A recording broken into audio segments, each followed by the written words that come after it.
మన ప్రభు అయిన యేసుక్రీస్తు నామములో మీకు మా శుభాభివందనములు.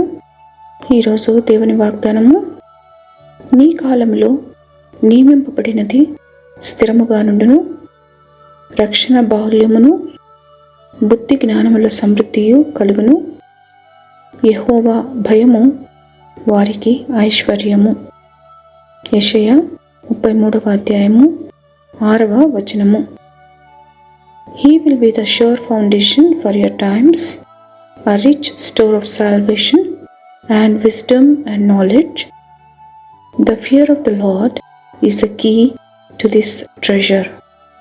Isaiah chapter 33 verse 6. ప్రార్థన. ప్రేమగల తండ్రి, మీరిచ్చిన భద్రత క్షేమంకై వందనాలు. కునుకక నిద్రపోక మమ్మల్ని కాపాడుతూ ప్రతి విధమైన విపత్తు నుండి సంరక్షిస్తున్నందుకై కృతజ్ఞతలు. మీ అందు భయభక్తులు కలిగి మీరిచ్చు దీవెనలు పొందుటకు పాత్రులను చేయమని యేసు నామములో వేడుచున్నాము తండ్రి. Amen. Happy blessed day. God bless you.